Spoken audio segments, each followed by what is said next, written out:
Hey friends, welcome back to the channel. If you're new here, I'm Father Essien, third year medical student at the University of Cape Coast. And in today's video, I'm going to be very sincere and honest with you. I want to share with you reasons why I failed my medical school exams. Not once, but twice. If you don't know why you failed in life, you fail over and over again. That is why it is very important for you to identify what caused your downfall so that you don't repeat the same mistakes again. Yeah, I know a lot of study tubers out there who are doing a great job. Ali Abdal, Thomas Frank, I've really learned a lot from you guys, and so many out there that I can't mention their names who are doing so much well and sharing their experiences with students. And many students have shared testimonies of how their techniques and routines have benefited them so much, including myself here. But this is me being honest today. Now, the things I'm going to say may or may not benefit you directly. In fact, the things that work for me may not work for you, and the things that didn't work for me may work for you. So I want you to take everything with a pinch of salt. So I'm going to divide the factors that caused me to fail my medical school exams twice. I'm going to divide them into two main sections. I will look at academic factors and the non-academic factors. So the first mistake I made in medical school that cost me a lot was overdependence on videos. Now, I don't mean to say that videos are bad. In fact, I watch a lot of YouTube videos, and I must say that sometimes I do not really understand why we have to pay huge sums of money to go to school, whilst we could have just stayed in our rooms to watch YouTube for free. Because most of the guys on YouTube, Ninja Nerd, shout outs to you, most of the guys on YouTube are so good that sometimes you go for a 3-hour lecture and you come back home and you watch a 30-minute video on YouTube, and it feels as though the 3 hours you spent in class was a waste of time because you didn't understand anything, and the 30 minutes on YouTube is just like magical. You understand everything. But then the point I'm driving home is not that you shouldn't watch YouTube videos to help you understand, but what I realized caused me to fail my exam was because I depended on the videos too much at the expense of my lecture notes, and at the expense of what was taught right in class, and at the expense of my textbooks. You know, that videos that I put on YouTube can only tell you so much. This is somebody who has read and is trying to summarize all the important points in a short period of time. There are videos that are just about 8 minutes or 6 minutes that you watch, and you would have an understanding of the key concepts in of the course you are doing. But the reality is that if you really want to know the nitty-gritties and to pass your exam, sometimes it goes beyond. You need to go beyond watching videos to just understand the concept overall, and go to your textbooks and study them. I realized that there were questions that were asked during the examinations, especially in MCQs. I understood the concept, but I couldn't choose the right answers because the right answers were embedded right in my slides. They were embedded right in my textbook. So I want to encourage you that no matter how much you depend on YouTube videos, make sure that you spend a good amount of your time reading your textbooks as well. The second thing that caused me to fail my examination, it hurts a lot. It really hurts. Two of those exams is too much experimentation. Now, it is not bad to experiment, but I realized that as a propeller or a gospeler of study tips, tricks, and hacks, instead of sometimes just taking one method and moving on, I was spending most of my time experimenting different study tips and hacks. Now, that is not to say, once again, that these study tips that we share, or these study tips that great study tubers like Ali Abdal, Thomas Frank, and co share on YouTube are not good. In fact, they have been very helpful, and many students can attest to this fact. But the point I'm driving home is that instead of trying to apply all the different tips. We've spoken about active recall, spaced repetition, using retrospective timetable. Instead of just trying to instead of trying to combine each and every one of these and experimenting all of these various principles and steps, I would rather advise you that you would stick one or two and stick with it. And one of the things I've even realized is that sometimes the study technique may differ depending on the course you are doing. For instance, there are some courses that when you are doing them, like mathematics, you might not really need to do much of active recall and spaced repetition per se, but all you have to do is to practice questions several times and not necessarily have to memorize or use mnemonics. So the study technique sometimes depends on the kind of course you are doing. But the take-home message here is that stop wasting your time on experimenting different study techniques and tricks and hacks. Stick with one or two, use them. If you don't find them to be comfortable, stop them and use whatever you are comfortable with. Now, the third thing that caused me to fail my exams in medical school is not using prescribed study materials right from the beginning. And this is very much related to experimentation. I realized that lecturers, before they started a lecture with us, would tell us the books we were supposed to read. Now, I found these books to be quite voluminous, so I decided to rather spend much of my learning time looking for books that would summarize the points, looking for books that would,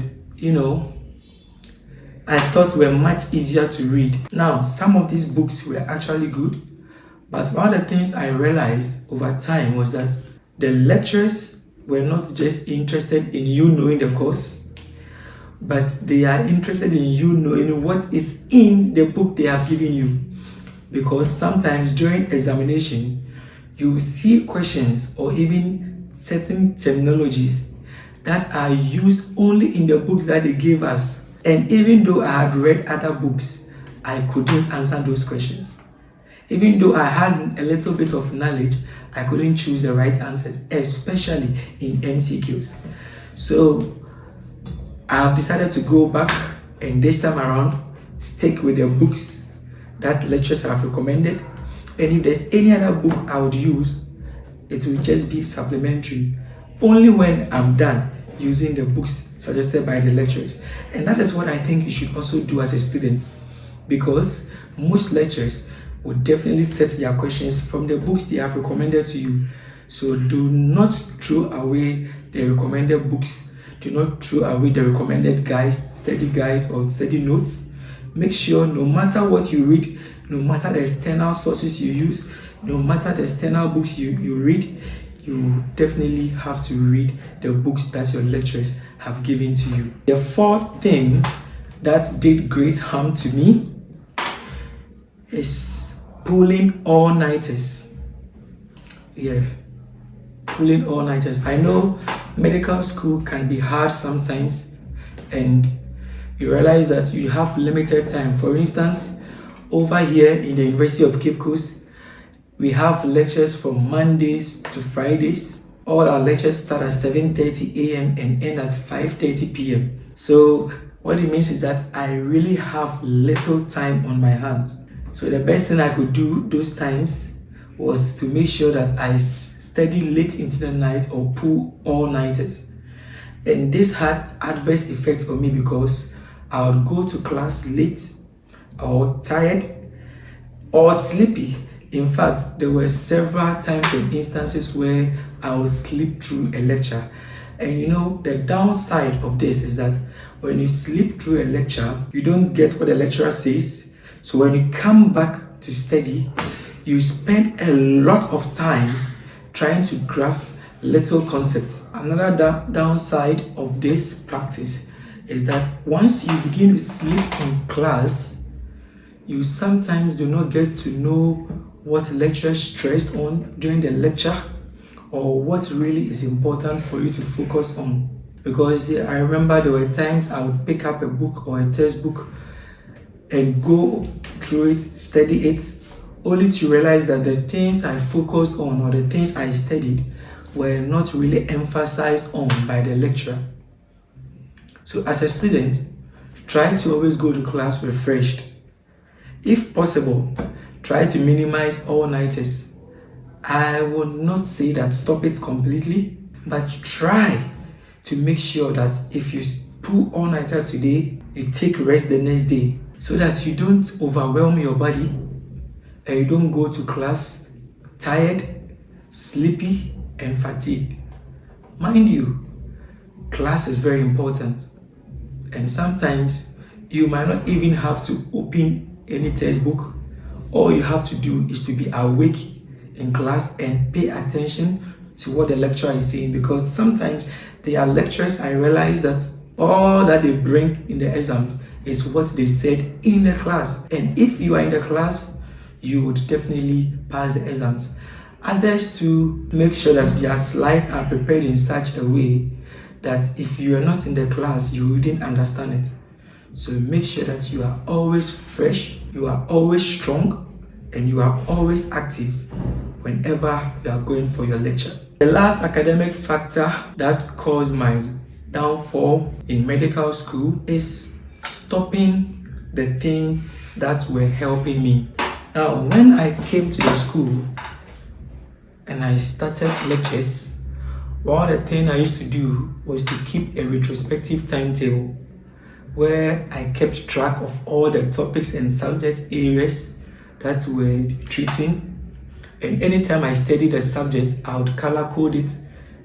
So for instance, if I color code a particular topic I studied today red, the next time I pick my Google Sheets and I see red, it means that I don't really understand it. But if I color code it yellow, it means I fairly understand it.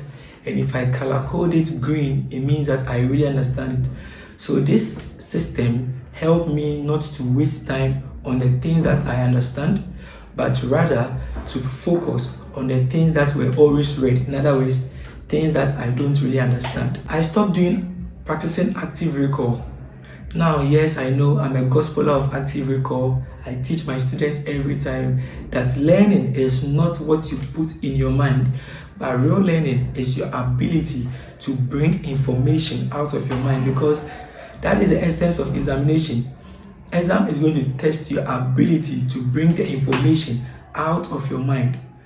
So I teach students that instead of just passively learning, rewriting notes, highlighting notes, make sure that you incorporate flashcards and other active learning processes, such as just asking yourself, what have I read so far?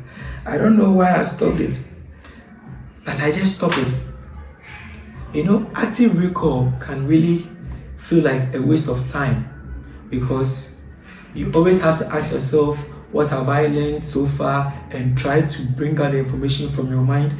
You always have to go back to your flashcards or questions you have set yourselves or quizzes that are online to try to test yourself. And sometimes in the medical school setting where you don't really have much time, especially in my school where we run a modular system where a module can be running for just 4 weeks, and after the 4 weeks you are writing end of module exams, you feel that you are wasting your time and you just want to rush through or read through your textbooks quickly to catch up, and then you lose out on active recall and active studies and just engage in passive studies. So my first examination, I realized that I scored my scores were very high, and when I checked, I was actually fit in my class. But subsequently, when I stopped, in fact, just the second end of module exams, I failed, and the subsequent results were not too impressive. So my dear friends, don't stop active recall, don't stop spaced repetition. Find ways and means to incorporate them. If you want to learn more about active recall, I have videos on it. I'll drop the app here. Make sure you click on them and you watch them. Now, let's talk about the non-academic factors that impacted me greatly and caused me to fail my exams. One of them is financial needs and burden. Having money, I realize, can really help you to, some way, somehow do well in school. And this is what I mean. Imagine you are a medical student, you don't have much time on your hands, and you have to spend 3 hours of your time or 4 hours washing or doing the laundry. Also, imagine you having to spend a lot of hours to prepare food or to cook. Am I saying that you shouldn't cook and you should spend money on food that you buy outside all the time? Certainly not. But sometimes you just have to cut down the time for some of these things by just buying food or by ordering food. You can order for stew, you can give money to somebody to even cook for you, to cook enough that can take care of maybe you for 2 weeks or even a month. You just stack them in your fridge instead of having to go to the market yourself each and every weekend. So just little tweaks like this can help you to have more time on your fingers. Now, you also realize that if you have to walk to lectures because you don't have money, it becomes a problem. So having money means you can take a car, you can order for an Uber or a Bolt or whatever. There are days that you would need internet connectivity, you need data, and because you don't have money, you can't access the internet.